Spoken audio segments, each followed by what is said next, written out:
உன்னதமான ஆண்டவர் இயேசு கிறிஸ்துவின் நாமத்தினாலே அவருக்கும் அன்பின் வாழ்த்துக்கள். தேவன் தாமே ஒவ்வொருவரையும் பலப்படுத்தி நன்மைகளால் நிறைத்து ஆசீர்வதிப்பாராக. இந்த நாளுக்குரிய தியான வசனம் ஏசாயா 66 அதன் 2வது வசனம். ஆனாலும் சிறுமைப்பட்டு ஆவியில் நொறுங்குண்டு என் வசனத்திற்கு நடுங்குகிறவனையே நோக்கி பார்ப்பேன் என்று கர்த்தருடைய வார்த்தை சொல்லுகிறது. இன்றைக்கு மனுக்குலம் மனிதர்கள் எல்லோரும் எதிர்பார்க்கிறது ஆசீர்வாதம். ஆனால் அந்த ஆசீர்வாதத்தை தேவனும் அங்கே தருகிறார், பிசாசானவனும் தருகிறான். தேவன் தருகிற ஆசீர்வாதத்திலே நிலையானதும் வேதனையும் இல்லாத ஆசீர்வாதங்களை தேவன் தர ஆரம்பிக்கிறார். பிசாசானவன் ஆசீர்வாதங்களோடு கூட வேதனைகளையும் பாடுகளையும் வியாதிகளையும் துன்பங்களையும் அங்கே கூடவே சேர்த்து தருகிறவனாய் காணப்படுகிறான். ஆனால் இன்றைக்கு வேத வசனத்திற்கு நடுங்குகிற ஒருவரைத்தான் கர்த்தர் நோக்கி பார்த்து அவர்களுக்கு தேவ ஆசீர்வாதங்களை கொடுக்க அவர் முன் வருவதை நாம் இங்கே அறிந்து கொள்ள முடிகிறது. அந்த வேத வசனத்தின்படி நடக்கிற உத்தம மார்க்கத்தார் தான் அவர்கள் பாக்கியவான்களாய் மாற்றப்படுவார்கள். தேவனுடைய பிள்ளைகளே, இன்றைக்கு நம்முடைய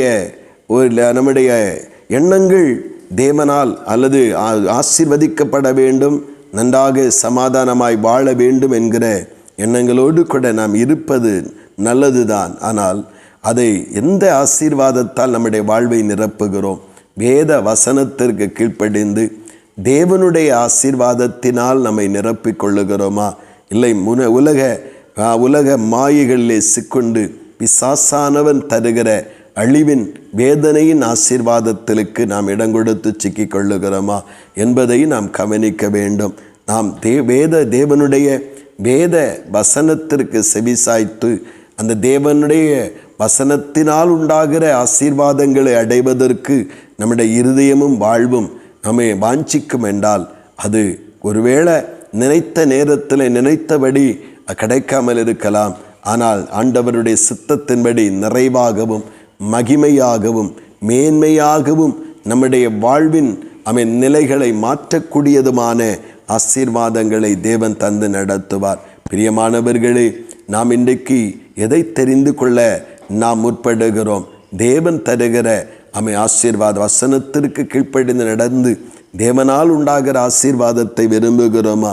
இல்லை மனம் போல நடந்து கொண்டு பிசாசானவன் கொடுக்கிற ஆசீர்வாதத்தை விரும்பி வேதனையோடு கூட வாழ முற்படுகிறோமா? இன்றைக்கு தேவனால் கொடுக்கப்படுகிற ஆசீர்வாதம் யாரையும் கலங்க படிப்பதில்லை, யாரையும் கலங்க பண்ணுவதில்லை, யாரையும் வேதனை கொடுப்பதில்லை, இடரலை உண்டாக்குவதில்லை. அது சமாதானத்திற்கு ஏதுவாகவும் நித்திய வாழ்வுக்கு ஏதுவாகவும் அவனை நடத்தி கொண்டு செல்லுகிறது. இன்றைக்கு நாம் எதை தெரிந்து கொள்ளுகிறோம்? தேவனால் கிடைக்கிற ஆசீர்வாதத்தை அனுபவிக்க வசனத்திற்கு செவி கொடுத்து வாழ்கிற வாழ்க்கை நினைக்கிறோமா? இல்லை விருப்பம் போல் நடந்து ஆசீர்வதிக்கப்பட வேண்டும் என்று சத்தானுடைய வஞ்சக கண்ணியின் வலைகளிலே சிக்கி வேதனையோடு கூட வாழ நம்மை ஒப்பு கொடுக்கிறோமா? பிரியமானவர்களே, நாம் தெரிந்து கொள்ளுவோம். தேவனால் ஆசீர்வதிக்கப்பட தேவனுடைய வார்த்தைகளை கவனித்து நடப்போம். கர்த்தர் எல்லாவற்றிலும் நிறைவையும் ஆசீர்வாதத்தையும் மேன்மையும் தந்து நடத்துவாராக. ஆமேன், ஆமேன். செபிப்போம். பரலோகத்தின் நல்ல ஆண்டவரே, பரிசுத்தமான இந்த நல்ல காலை நேரத்திற்காக உமக்கு ஸ்தோத்திரம் அப்பா. ஆண்டவரே, உங்கள் கிருபை எவ்வளவு மேலானது தகப்பனே. ஆண்டவரே, நாங்கள் உம்மால் அழைக்கப்பட்டவர்கள், உம்முடைய ஜனங்களாக இருக்கிறோம் தகப்பனே. நாங்கள் எங்களுடைய வாழ்க்கையில் ஆண்டவரே வசனத்திற்கு கீழ்ப்படிந்து தேவனால் கிடைக்கிற நன்மைகளையும் ஆசீர்வாதங்களையும் நிரந்தரமாய் பெற்றுக்கொள்ள கர்த்தருடைய ஆவியானவர் எங்களை நடத்தும். அது சமாதானத்திற்கேற்றவைகளாகவே இருக்கிறபடியாய் ஸ்தோத்திரம்.